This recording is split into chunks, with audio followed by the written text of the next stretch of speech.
Hello, this is Dave with ControlAllWireless.com. Coming to you today, we're just going to go over some programming of your transmitters to your receivers and a couple little troubleshooting and options that you might find yourself in from time to time.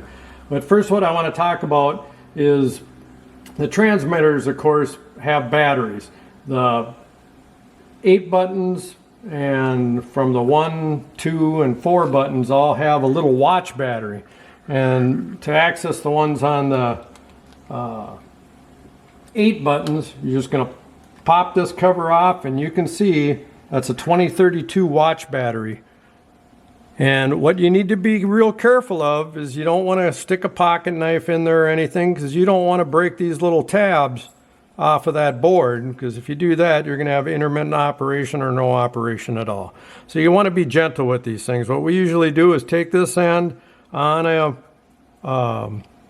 countertop, and if you hit down on it, that battery will pop out where you'll be able to grab it with your hand. Do not use a screwdriver or a knife or a fish hook or anything else to get that out, because it would be very easy to break these tabs, soldered tabs, off that board.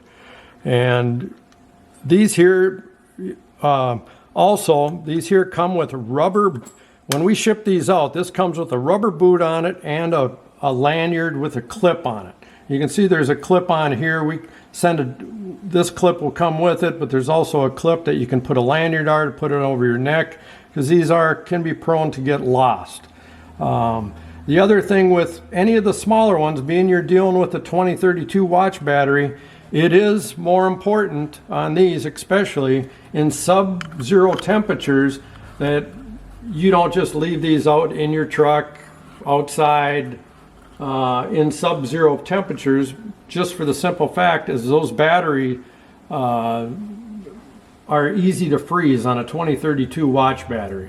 So we advise, especially using it in the winter, is to bring that thing inside with you, put it in your shop. Just don't leave it where it's sub-zero freezing, just to prolong the battery life. Because what we get questions on once in a while, people leave them in there, it's 20 below, and they'll get a hold of us, hey, my transmitter ain't working, but it's really cold. And then they'll say, oh, it warmed up, it works now. Well, that might happen a couple times, because as the battery warms up, the power will be able to flow again, but you're going to decrease your battery life. On a typical one of these here, I personally have had one of these on a dump trailer unit for over 10 years and never changed the battery.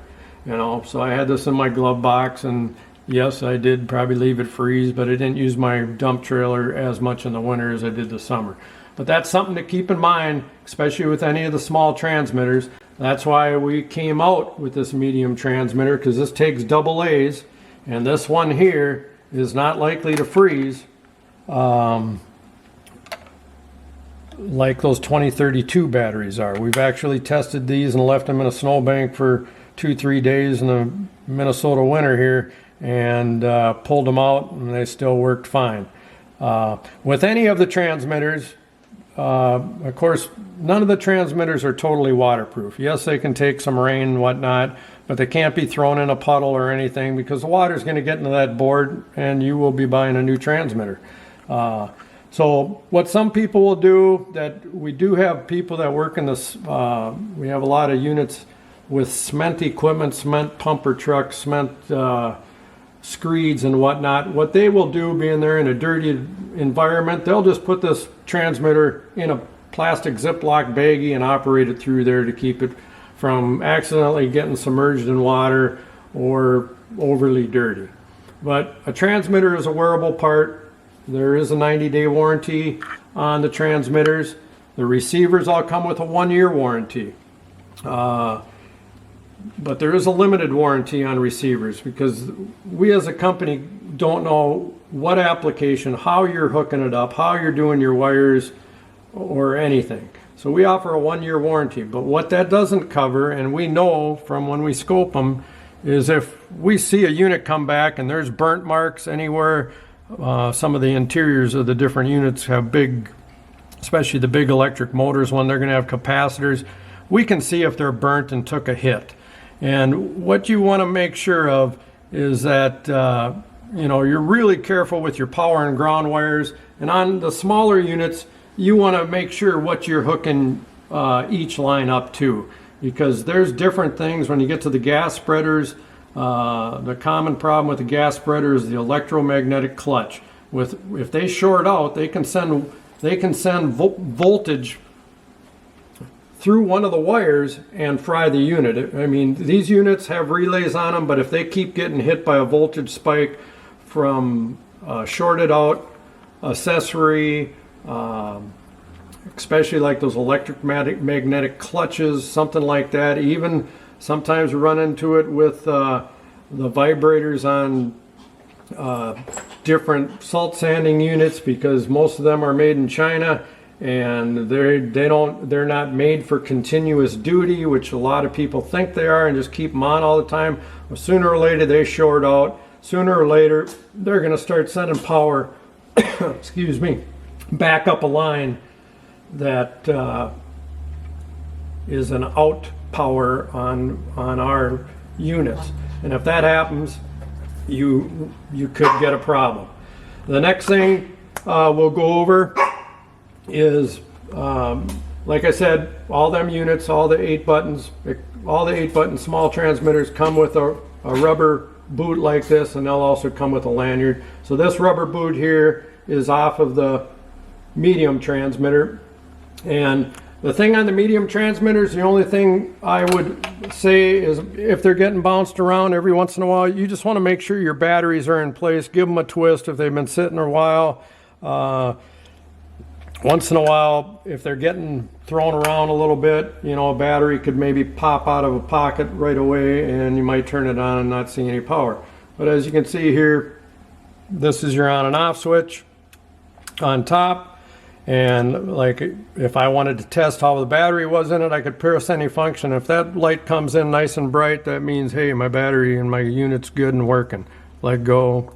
There you go. This other light will come on when we go through the programming. But first, I'm going to go program a small unit, 8-button unit, to this receiver. All the programming instructions are the same on every unit, just the programming buttons might be in a little different spot on some of the units and on the transmitters. So basically what you're going to need, you get your new unit. Right now I just got a power supply set up. I got my ground to the black wire, my power. This is 12 volts that I got hooked up. And I got 12 volts coming into my red wire here. Okay, so if I want to check to make sure I got power to this box, because if you don't have power to this box, you're not going to be able to program. So you just don't want to hook up your wires and go, okay, start programming. Nope. And of course, all this is in the directions of every unit. We ask people to read them and understand them before they start programming. So if I want to check this unit to make sure, hey, does this thing even work? Does it got power? All I'm going to do is press that little black button. If that light's blinking, that LED light blinking, that's telling me I got power. I can hit it again, go off. So that's first thing you always want to do is make sure you got power to your receiver.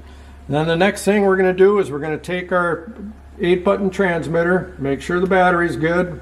And how you can check that battery in these 8-button transmitters, because these don't light up like the medium transmitter. So if I wanted to check what the power was in this battery, if I put my paper clip through that hole, press lightly down, and if that light starts blinking blue nice and bright like that, hey, my battery's good. That's a very good check to check your battery. If I go back in there, hit it again, it'll go off. Okay, so now we know we got power good, batteries are good. This is probably the number one question we get, and it's always solved by a battery. So we're going to go through the programming functions now. So the first thing you're going to do, and you got to follow it in this order. First thing you're going to do, you got everything powered up like we do. We know there's power there. We know there's power here. First thing I'm going to do is I'm going to depress that. While that's blinking blue, I'm going to press each one of these buttons one at a time. I'm going to turn this over, and I want to make sure that quits flashing before I continue. Okay, so now that's completed one of the processes. The next thing we're going to do, and again, I'm in close proximity to my receiver when you're doing this. You don't want to be across the room or anything like that.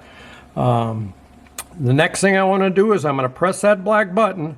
That red light's going to start to blink, and I'm going to hit each button on here one at a time again.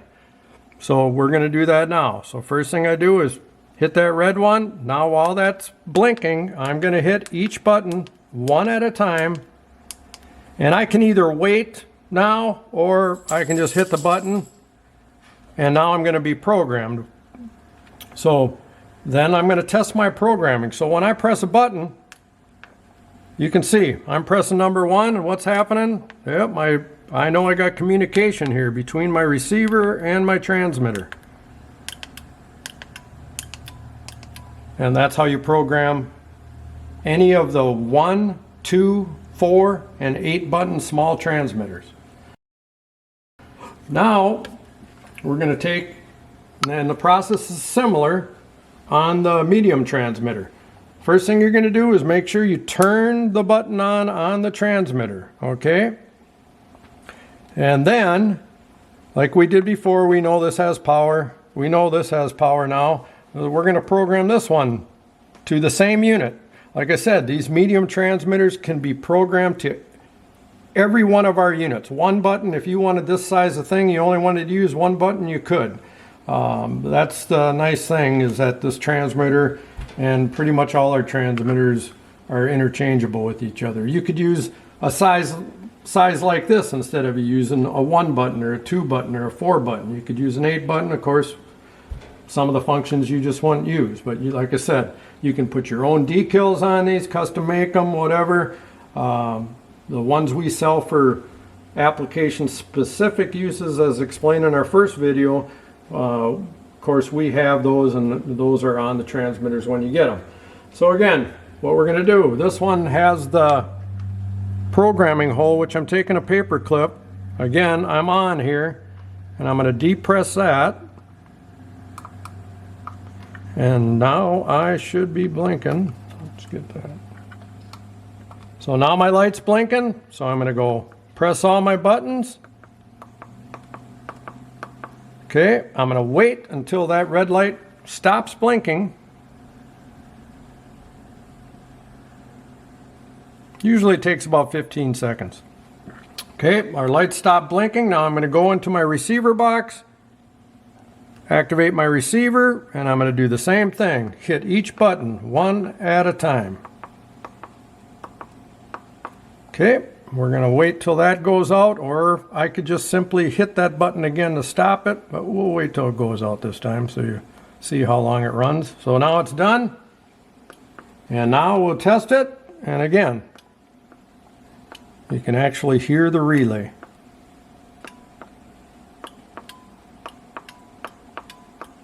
And there we are programmed. And that includes the programming and transmitter troubleshooting. And see us in the next series.